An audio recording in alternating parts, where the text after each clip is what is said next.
Hello दोस्तों, स्वागत है आपका अपने चैनल तैयारी कर लो के मास्टर वीडियो हिंदी व्याकरण के मास्टर वीडियो के अंतर्गत वात्सल्य रस। तो दोस्तों, इससे पहले भी हमने दो रस और रस के प्रकार पढ़े थे। अगर आपने उन्हें नहीं देखा है तो वीडियो के डिस्क्रिप्शन में जाकर मास्टर वीडियो हिंदी व्याकरण की क्लास अटेंड कर सकते हैं। इसके अलावा दोस्तों, आपने अभी तक चैनल को सब्सक्राइब नहीं किया है, नहीं किया होगा बिल्कुल, तो आप चैनल को सब्सक्राइब कर लें, बेल आइकन प्रेस कर लें और चैनल के प्लेलिस्ट में जाएं। आपको चैनल के प्लेलिस्ट में हिंदी व्याकरण और हिंदी साहित्य के इतिहास पर आधारित 600 प्लस वीडियोस देखने को मिल जाएंगी। वात्सल्य रस, परिभाषा, भेद और उदाहरण। वात्सल्य रस, इसका स्थायी भाव वात्सल्यता, अनुराग होता है। माता का पुत्र के प्रति प्रेम, बड़ों का बच्चों के प्रति प्रेम, गुरुओं का शिष्य के प्रति प्रेम, बड़े भाई का छोटे भाई के प्रति प्रेम आदि का भाव स्नेह कहलाता है। यही स्नेह का भाव परिपुष्ट होकर वात्सल्य रस कहलाता है। और वात्सल्यता, वात्सल्य रस का स्थायी भाव है माता पिता का अपने पुत्र आदि पर जो नैसर्गिक स्नेह होता है उसे वात्सल्य कहते हैं। मैकडूगल आदि मनस्तत्वविदों ने वात्सल्य को प्रधान मौलिक भावों में परिगणित किया है। व्यवहारिक अनुभव भी यह बताता है कि अपत्य स्नेह दाम्पत्य रस से थोड़ी ही कम प्रभविष्णुता वाला मनोभाव है। संस्कृत के प्राचीन आचार्य ने देवादि विषयक रति को केवल भाव ठहराया है तथा वात्सल्य को इसी प्रकार की रति माना है, जो स्थायी भाव की तुल्य उनकी दृष्टि में चवरणीय नहीं है। सोमेश्वर भक्ति एवं वात्सल्य को रति के ही विशेष रूप मानते हैं। कौन? सोमेश्वर। स्नेहो वात्सल्यमिति रतेरेव विशेषः।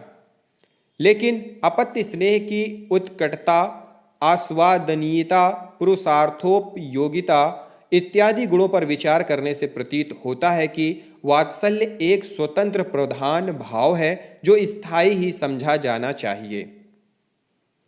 भोज इत्यादि कतिपय आचार्यों ने इसकी सत्ता का प्राधान्य स्वीकार किया है।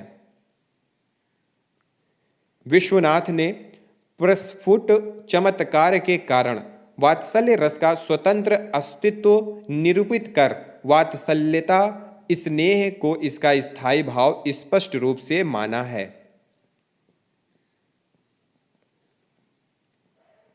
स्थायी वात्सल्यता स्नेह पुत्राथालंबनम मतम, हर्ष, गर्व, आवेग, अनिष्ट की आशंका इत्यादि वात्सल्य के व्याभिचारी भाव हैं। उदाहरण: चलत देखी जसुमती सुख पावै, ठुमकी ठुमकी पग धरणी रेंगत, जननी देखी दिखावै। इसमें केवल वात्सल्य भाव व्यंजित है, स्थायी का परिस्फुटन नहीं हुआ है।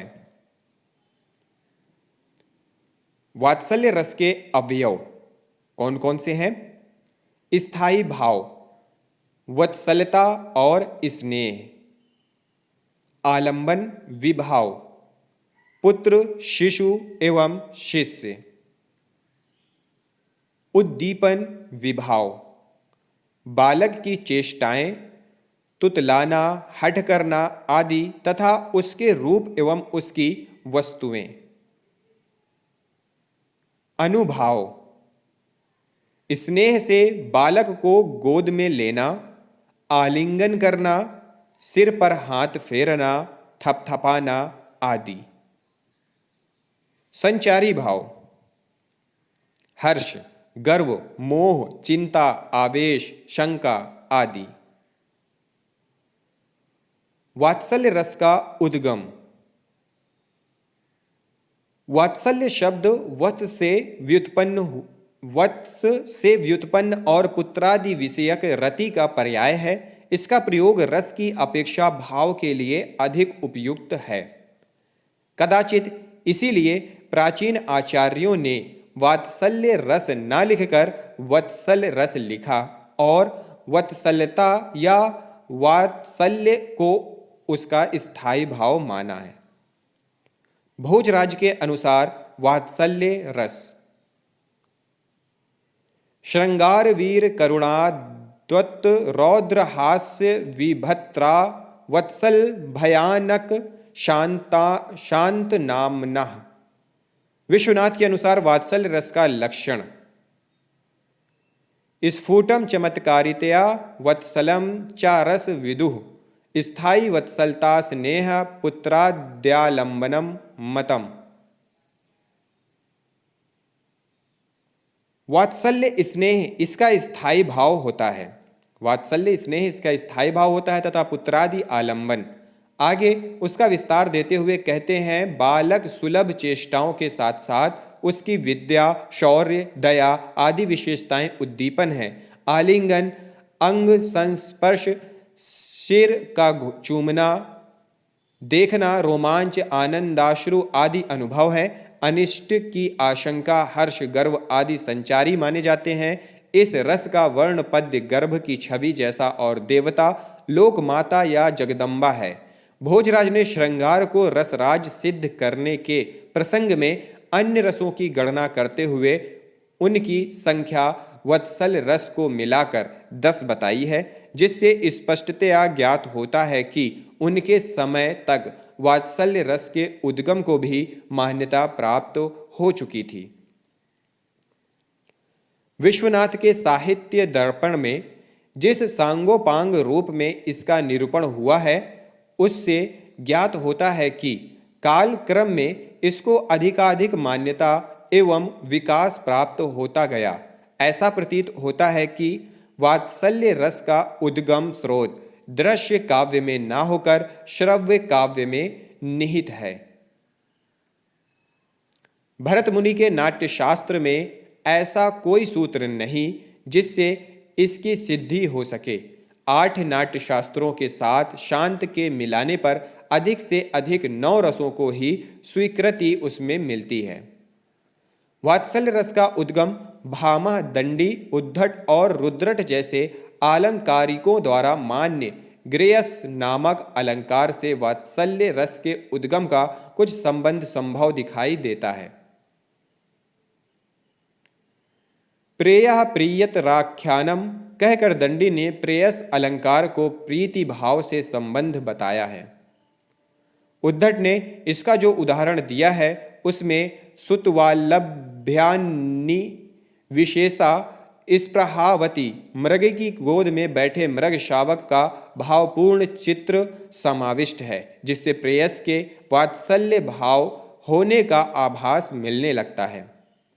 रुद्रट के काव्य अलंकार में इसकी पुष्टि होती है। अभिनव गुप्त ने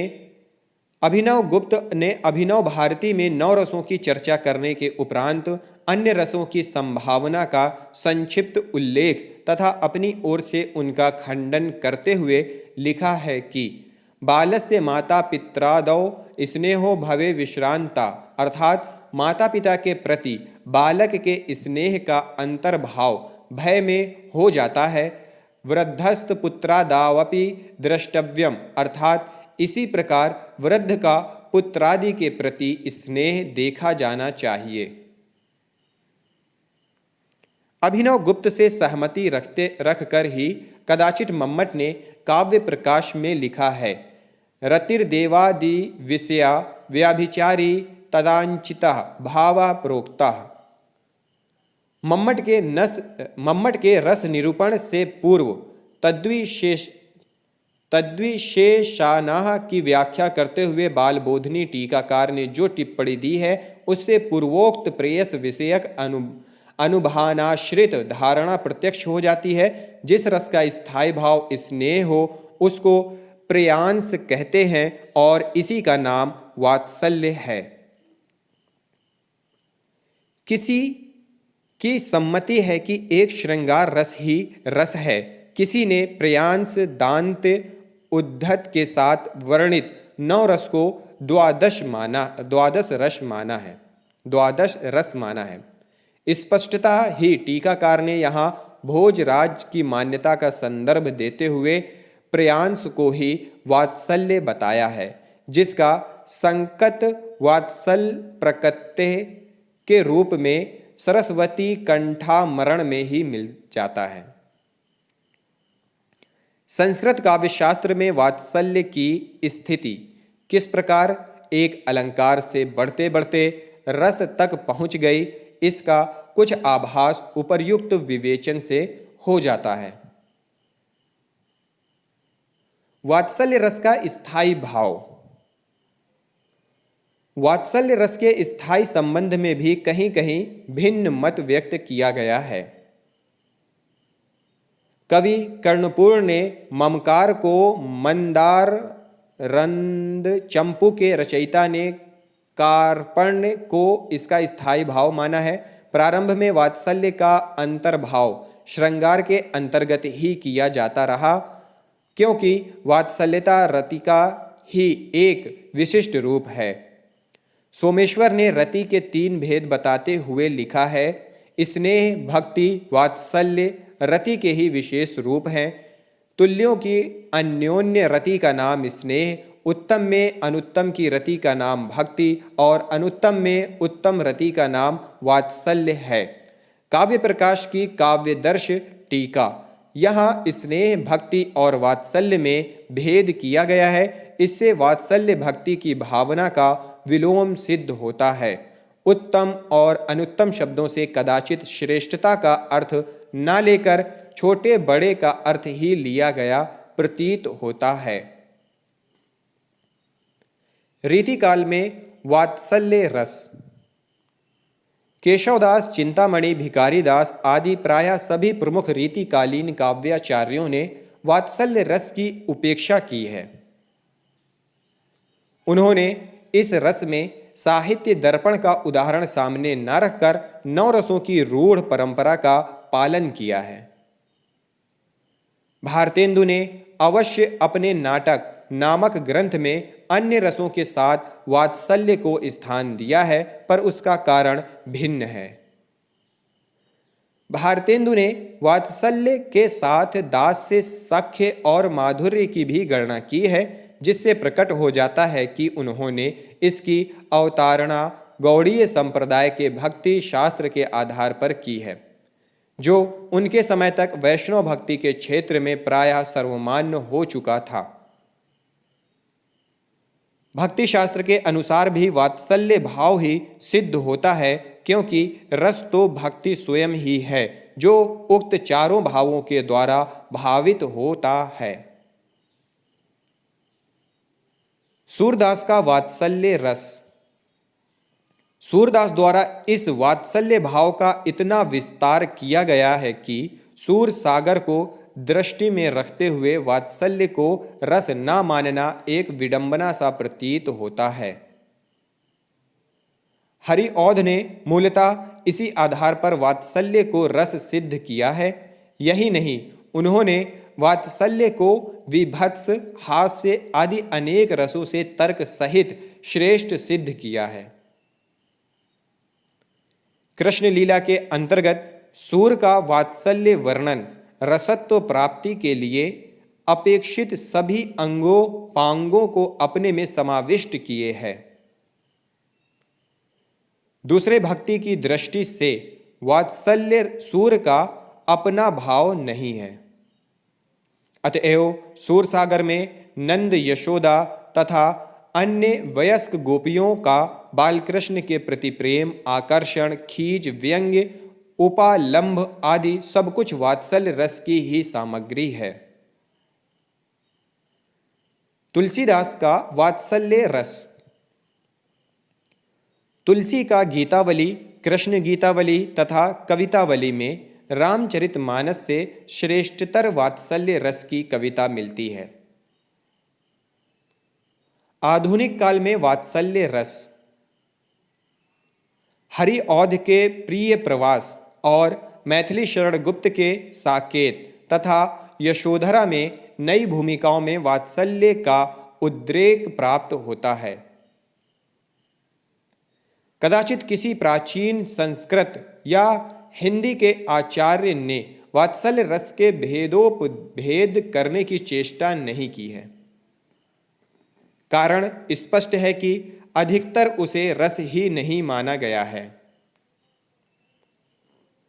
वात्सल्य रस के भेद। आनंद प्रकाश दीक्षित ने अपने शोध ग्रंथ काव्य में रस में वात्सल्य के निम्नलिखित भेद माने हैं। गच्छत प्रवास, प्रवासस्थित, प्रवासागत, करुण। यह चारों उपभेद वियोग वात्सल्य के हैं, जो स्वयं एक भेद हैं। श्रृंगार की तरह वात्सल्य के भी संयोग और वियोग के आधार पर दो भेद किए गए हैं। पहला है करुण वात्सल्य नामक विभेद, करुण श्रृंगार के समानांतर है। दूसरा प्रवास पर आधारित विभेद वात्सल्य रस के वियोग पक्ष में उतने उपयुक्त नहीं लगते जितने विप्रलंभ श्रृंगार में, क्योंकि एक विशेष अवस्था तक शिशु में प्रवास सामर्थ्य ही नहीं होती। वात्सल्य रस के उदाहरण। बाल दशा सुख निरखी जसोदा, पुनि पुनि नंद बुलवाती, अंचरा तरलय ढाकी सूर, प्रभु कौ दूध पियावती। संदेश देवकी सो कहिए हों, तो धाम तिहारे सुत की कृपा करत ही, रहियो तुकतौ टेओ, जानी तिही है हौ ताऊ, मोही कही आवय प्रात उठत, मेरे लाल लड़तही, माखन रोटी भावय। तो दोस्तों यह था वात्सल्य रस के बारे में हमने डिटेल में पढ़ा। बहुत से ऐसे टॉपिक पढ़े, बहुत ही इंपॉर्टेंट टॉपिक भी पढ़े, और अगर हो सके तो आप इन सभी को नोट डाउन भी कर लें। तो दोस्तों मिलते हैं अगली वीडियो में। अगर वीडियो पसंद आई हो तो वीडियो को लाइक और शेयर जरूर करें। तो इस वीडियो को देखने के लिए आप सभी लोगों का बहुत बहुत धन्यवाद।